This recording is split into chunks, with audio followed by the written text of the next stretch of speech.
Welcome back, everyone. It's Charlie. Denzel Washington just announced that he was going to play a major character during Black Panther 3 in the MCU. Ryan Coogler, who's directed and been credited as a writer on all the Black Panther movies so far, was writing him a part in the new movie.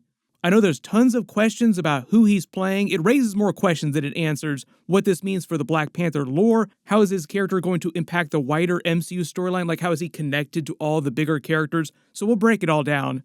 If you're brand new to the channel, be sure to subscribe to get all the videos. This is that clip of Denzel Washington where he talks about being in Black Panther 3 and what it all means. After that, Ryan Coogler is writing a part for me in the next Black Panther. After that, I'm going to do the film Othello. After that, I'm going to do King Lear.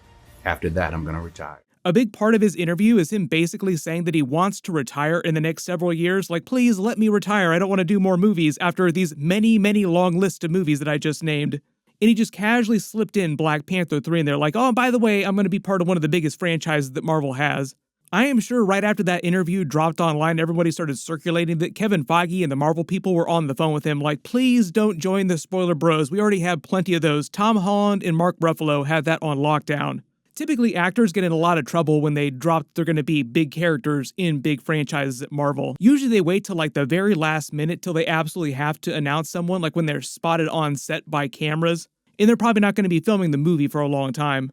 There is no Black Panther without Denzel Washington.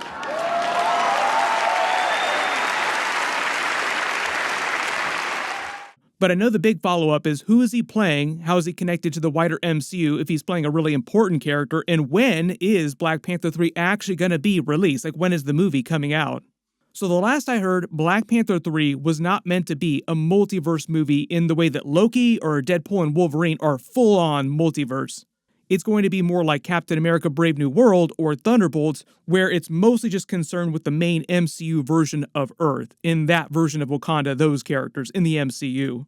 And because of that, recently, Marvel was going to wait to release that till after Avengers 6 Secret Wars, and will allow them to use more mutants, X-Men characters, even Fantastic Four, pretty much anybody post-reboot that they're going to be doing in the MCU. So there's going to be a big soft reboot with Secret Wars. Pretty much every Marvel character you've ever heard of will exist in the main MCU going forward after that. So they just have way more options for storylines and characters without having to explain it in really crazy multiverse ways. Supposedly, they'll also be recasting some characters with that soft reboot too. Not every character, but some of the characters, especially some of the big ones. Because of everything that happened after the first Black Panther movie with Chadwick Boseman passing away, the pandemic, it took Ryan Coogler about 4 years to make that second Black Panther Wakanda Forever movie. But if you remember, Christopher Nolan took a longer period of time to do his Batman sequels like The Dark Knight and The Dark Knight Rises, so it's not unusual for them to take 4 years to release a sequel. 4 years from Wakanda Forever would put Black Panther 3 in 2026, which is when Secret Wars is also coming out, so they can just release it right after Secret Wars or later that year if they don't want to wait that long. We previously heard about some of their plans for the characters in that movie like Shuri and the young T'Challa Jr., who Marvel does have a lot of future plans for. He's meant to become the next version of Black Panther after he ages up to a teenager. And at the rate they're going, like they're taking a long time to make the movie, he will probably be a teenager by the time they actually make that movie. Bringing Denzel Washington in as a major character during the story doesn't really change those plans. As for who he's playing, like probably the biggest question here, I've seen a lot of you wanting him to be the Blue Marvel inside the MCU Adam Brashears. I've seen a lot of people wanting him to be the recast version of Kang the Conqueror Marvel will use to wrap up his storyline during Avengers 5 Doomsday. I think we're all expecting Robert Downey Jr.'s Doctor Doom. If they're going to be doing a version of the story from Secret Wars in the more recent comics, he'll just show up in Avengers 5 Doomsday, having killed the entire Council of Kangs, like R.I.P. Kangs in the first 5 minutes of the movie, like Thanos at the beginning of Infinity War, wasting all the Asgardians and killing Loki. Fine, I'll do it myself, and then R.I.P. all the Kangs, and they just move on to the story that they're doing now with his character. That is how they wrap up all the Kang stuff that they were originally setting up for Avengers 5 and Avengers 6.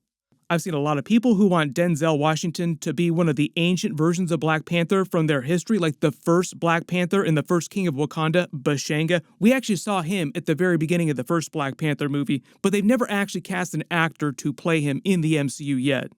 One of Black Panther's key abilities that they only briefly touched on in the movie so far is his abilities as King of the Dead in the necropolis inside Wakanda. Like, we saw the necropolis a couple times during the movie. That's where they were actually growing the heart-shaped herb. It's the place where they bury all their dead, even the previous Black Panthers, previous kings of Wakanda. But as King of the Dead, all Black Panthers, through their abilities given to them by the heart-shaped herb in their contract with Bast, the Panther goddess, we saw her during Thor Love and Thunder in her humanoid form.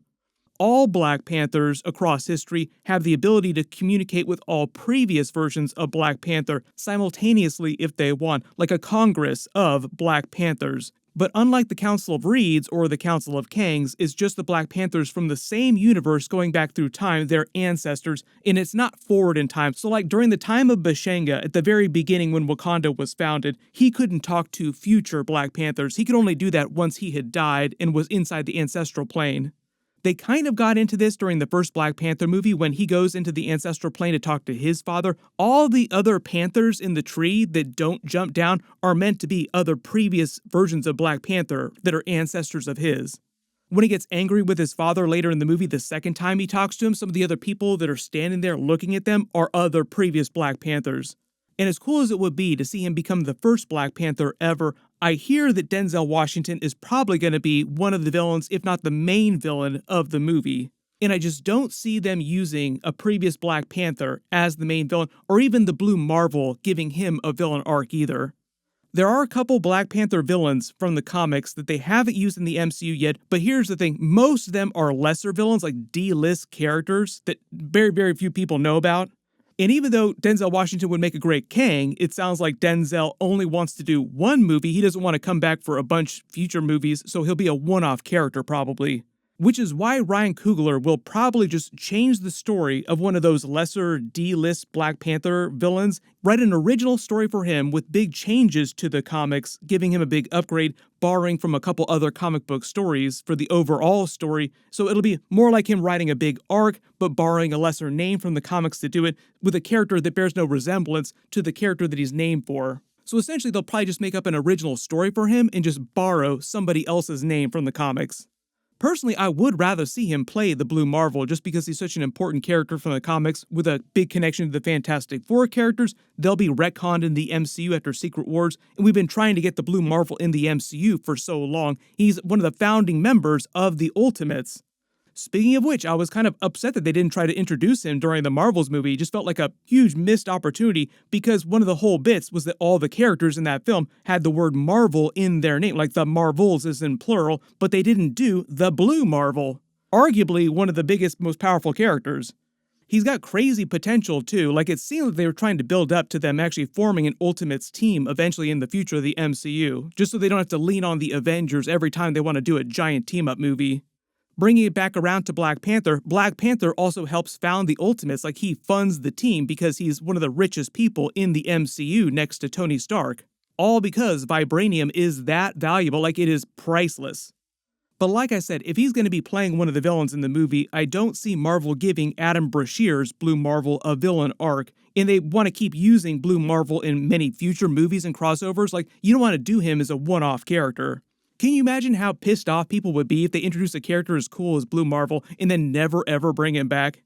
And because Black Panther 3 isn't supposed to be a big multiverse story, that means he's probably not going to be a version of Kang either, even though that would also be fantastic.